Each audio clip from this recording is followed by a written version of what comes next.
तो दोस्तों यहाँ पर आप सभी बच्चों का बहुत बहुत स्वागत है। आ चुका है आपका अर्धवार्षिक परीक्षा कक्षा 9वीं का सामाजिक विज्ञान का रियल पेपर।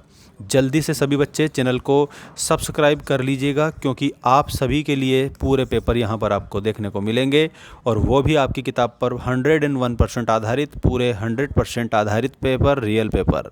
ठीक है, और आपको सारे क्वेश्चन याद करके जाना रहेगा परीक्षा में, इसमें से क्वेश्चन देखने को मिलेंगे। भारत के मध्य से गुजरने वाली कर्क रेखा का मान कितना है? तो इसमें 23 डिग्री 30 इंच उत्तरी अक्षांश आंसर करना। भारत में सबसे लंबी तट रेखा वाला राज्य कौन सा है? तो वो हो जाएगा गुजरात। जैकोबिन क्लब का लीडर कौन था? तो दोस्तों इसमें आप सभी बच्चों को रोबेस्पियर याद रखना रहेगा। ठीक है, जैकोबिन का रोबेस्पियर करेक्ट आंसर हो जाएगा। ठीक है ना। अगला क्वेश्चन देखिएगा, किस देश की संसद को ड्यूमा कहा जाता है? तो इसमें ड्यूमा के आगे आप सभी का आंसर होगा, और वो हो जाएगा रूस। रूस की जो संसद है उसको ड्यूमा कहा जाता है।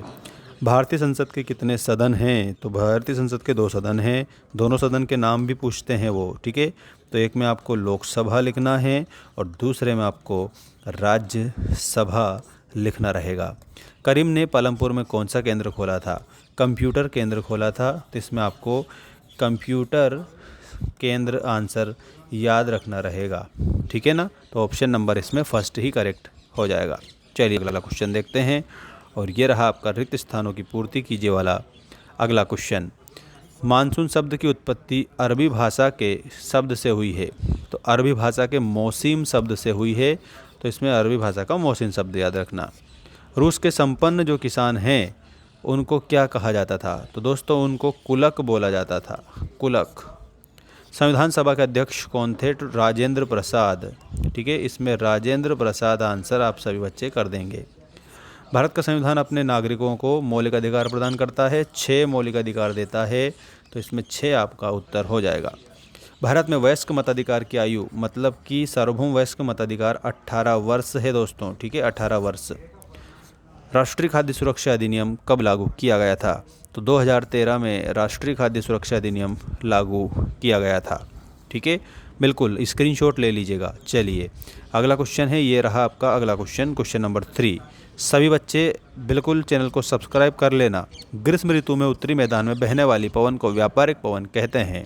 तो ये आपका असत्य होगा, इसमें आपको असत्य बताना है सभी भैया बहनों को।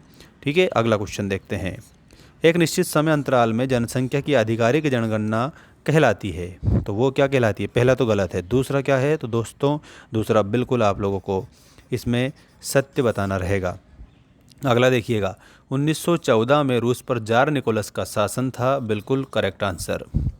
हिटलर ने बर्लिन में आत्महत्या की थी, ये भी आप लोगों को सत्य के रूप में बताना है। भारतीय वन अधिनियम 1865 में लागू किया गया था। तो यहाँ पर ये बात आप सभी बच्चों को क्या बतानी है? ये सत्य के रूप में आंसर इसमें करना है। ठीक है, बेरोजगारी से जनशक्ति संसाधन में बर्बादी होती है, ये बात भी सत्य है। इस प्रकार से आप सभी आंसर कर देंगे। टेलीग्राम को ज्वाइन कर लेना, लिंक मैंने डिस्क्रिप्शन में डाल रखी है। ठीक है, और ये आपका सही जोड़ी बनाने वाला अगला क्वेश्चन आ चुका है। पूरा 100% रियल पेपर है, आपकी किताब पर आधारित।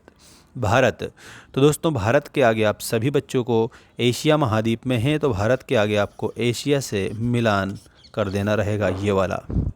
मैंग्रोव वन, तो मैंग्रोव वन में आप सभी बच्चों को मैं बताता हूँ तटवर्ती क्षेत्र करेक्ट हो जाएगा। जनसंख्या नीति, तो जनसंख्या नीति में सन 2000। गेस्तापो के आगे आप सभी बच्चों को आंसर लिखना है, ऑप्शन नंबर सी वाला। गुप्तचर राज्य पुलिस, बिरसा मुंडा से छोटा नागपुर। और संविधान सभा के आगे आप लोगों को दिसंबर 1965 याद रखना रहेगा, सॉरी 1946 है ना, दिसंबर 1946। अब आप स्क्रीनशॉट ले सकते हैं। सभी बच्चे चैनल को सब्सक्राइब करके रखना, क्योंकि आपको सबसे अच्छी अपडेट हम देंगे इसी चैनल पर। और यूट्यूब चैनल आप लोगों के लिए बनाया हुआ है, तो यूट्यूब पर सब्सक्राइब जरूर करें। विश्व का सबसे बड़ा नदी द्वीप कौन सा है? तो दोस्तों इसमें आप सभी को मैं बताता हूं, और वो हो जाएगा माजुली द्वीप। ठीक है, अगला देखिएगा, स्टेट जनरल की बैठक कहाँ हुई थी? तो दोस्तों यहाँ पर स्टेट जनरल की बैठक जो है वो आप सभी कमेंट करके आंसर करेंगे। ये जिसका भी कमेंट सही रहेगा, ठीक है, उसको मेरी तरफ से हार्ट मिल जाएगा, तो समझ जाना कि आपका राइट आंसर है। दास कैपिटल किसकी रचना है? तो यहाँ पर कार्ल मार्क्स इसमें आंसर आप याद रखेंगे, ठीक है। कार्ल मार्क्स आपका सही उत्तर हो जाएगा, बिल्कुल करेक्ट है ना। इसके बाद में देखिएगा, हिटलर ने जिस विचारधारा को जन्म दिया उसे क्या कहते हैं? तो उसे नात्सीवाद बोला जाता है, ठीक है। नात्सीवाद आपका आंसर इसमें सही होगा। पंथ निरपेक्षता का अर्थ क्या है? तो इसमें राज्य का कोई धर्म नहीं है, राज्य का कोई धर्म नहीं है, मतलब शासन का कोई धर्म नहीं है, शासन के लिए सभी धर्म समान है। अगला देखिए, भारत में निर्धनता रेखा का आकलन किस संस्था के द्वारा किया जाता है? तो दोस्तों NSSO के द्वारा। इसकी फुल फॉर्म है राष्ट्रीय प्रतिदर्श सर्वेक्षण संगठन, ठीक है। राष्ट्रीय प्रतिदर्श सर्वेक्षण संगठन आपका इसमें सही होगा। अब अगला क्वेश्चन देखिएगा सभी बच्चे, और वो है मिलेगा आपको नेक्स्ट पेपर में।